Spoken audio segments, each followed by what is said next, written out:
Qualitative research, by its nature, often involves delving into the personal lives of participants, and that often makes it particularly susceptible to ethical dilemmas. These challenges arise specifically from the sensitive nature of the data that's being collected, the potential impact on participants, and the complexities of maintaining ethical standards in the field. So it's really important in this case that we take a look at what some of the most important ethical considerations are specifically in qualitative research. The first one is voluntary participation. And voluntary participation is, of course, a cornerstone of ethical research, not just qualitative research, ensuring that true voluntariness can be elusive, however, in practice.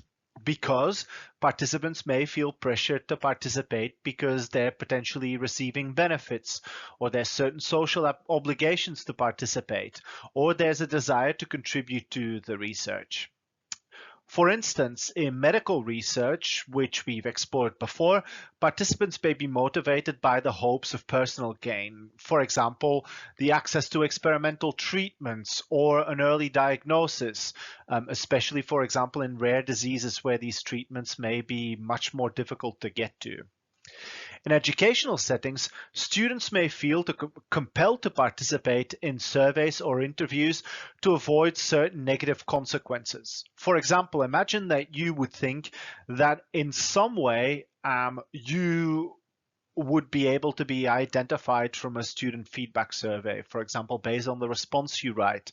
The likelihood that your participation is involuntary or your lack of participation is involuntary is obviously greater.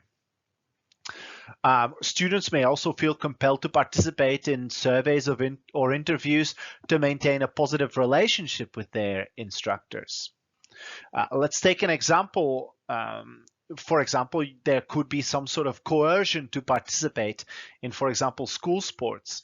Athletes who are involved in school sports programs may feel pressure to participate in research because there's a fear of the negative consequences for their playing time or their grades, or potentially even their future playing careers. And therefore, researchers must ensure that participation is actually truly voluntary and that students understand that they have the right to decline or to disengage from that research whenever they want. Of course, there's another way in which participation can potentially not be voluntary in qualitative research studies.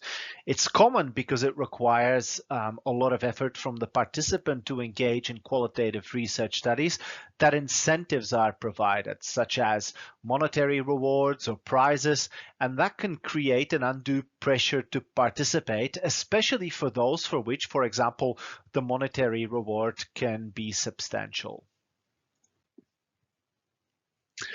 The second aspect we have to discuss is deception, and deception is generally considered unethical. We've discussed this before, but it can be necessary in certain research contexts as well. Remember when we talked about the Milgram experiment in the tutorial of week 9.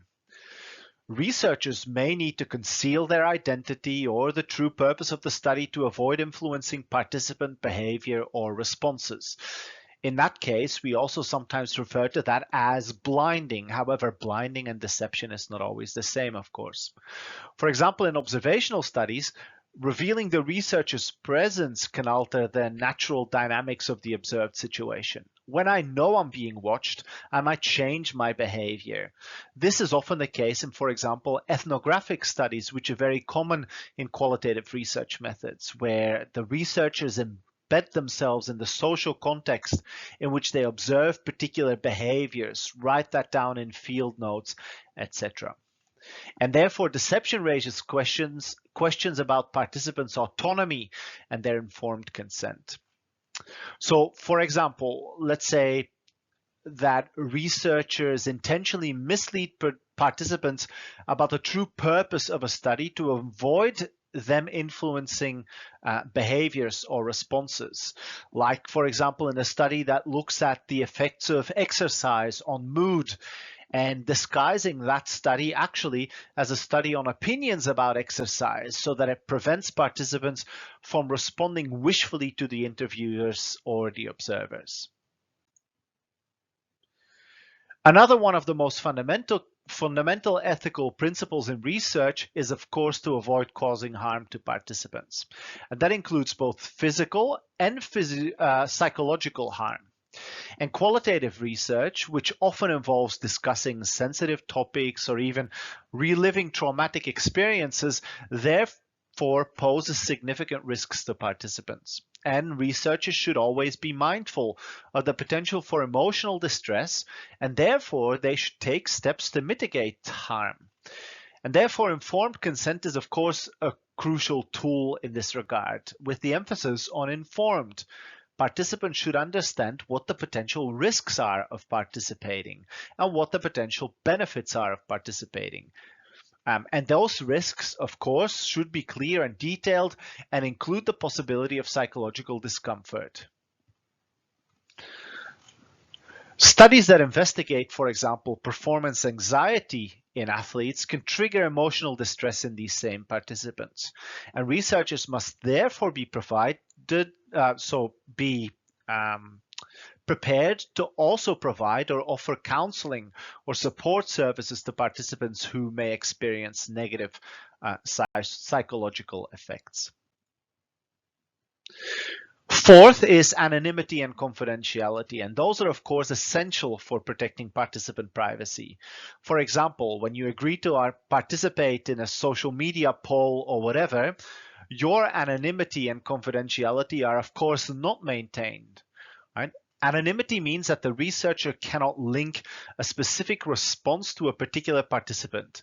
Confidentiality, on the other hand, means that the researcher can identify participants, but promises not to disclose this information publicly. Of course, researchers always strive to maintain both anonymity and confidentiality. However, these promises may be compromised in practice, of course. Technological advances can make it easier to trace participants' identity. For example, if someone publishes their interview transcripts, you can run large language learning models on these transcripts and then identify potential sources, especially, for example, if the interviews were with coaches in a particular sampling frame that's not particularly wide, and it might be easy to identify who actually provided that information. This is especially relevant in the context of qualitative research, which often includes personal narratives and identifying details, and that might make it really difficult to ensure complete anonymity. There's, of course, some other ethical considerations that we need to discuss, is that ethical research also requires ensuring the accuracy and the integrity of the data. Of course, it makes sense that fabrications and fraudulent materials and omissions, etc., are not just unethical, but they also undermine the scientific value and the credibility of the research. Now, that might be more difficult to maintain in qualitative research, since, for example, no one can retrace whether the thematic analysis that someone did on the interviews was actually reflective of what was being said. Or in some cases that might be possible, but it might not be as easy.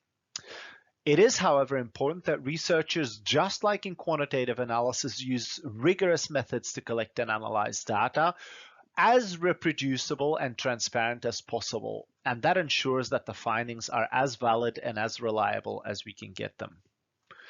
Of course, there are other things to consider still, which is that ethical considerations in qualitative research are never universal.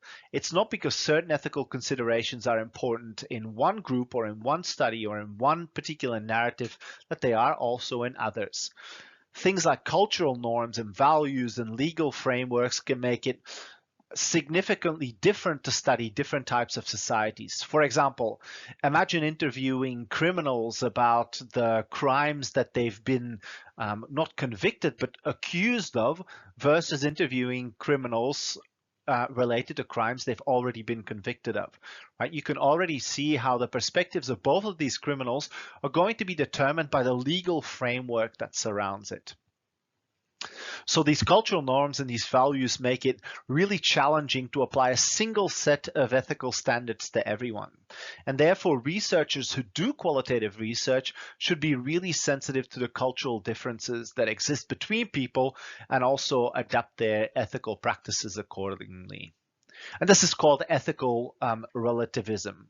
And that is that the idea that there are no universal moral truths, and that can also obviously complicate ethical decision making in research.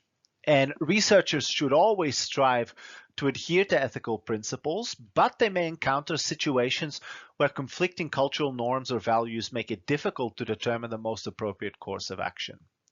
For example, researchers studying sport in multicultural contexts. For example, if you were to examine the efficacy or the effectiveness, or in this case, in a qualitative manner, the perspectives or opinions of participants participating in a multicultural sports program must always be mindful of cultural stereotypes, and they must, of course, avoid perpetuating harmful generalizations. And therefore, it's important to approach such research in a qualitative context, always with respect and sensitivity to all other cultures, other groups, and other traditions.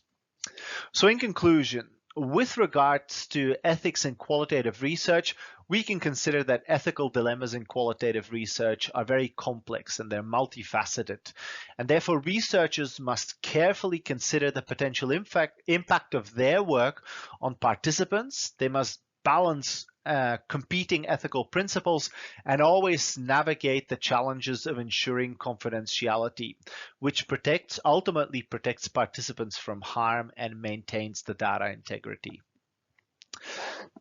However, by addressing these ethical issues thoughtfully and responsibly, researchers can of course contribute to more meaningful and ethical research that benefits both participants and society through qualitative research.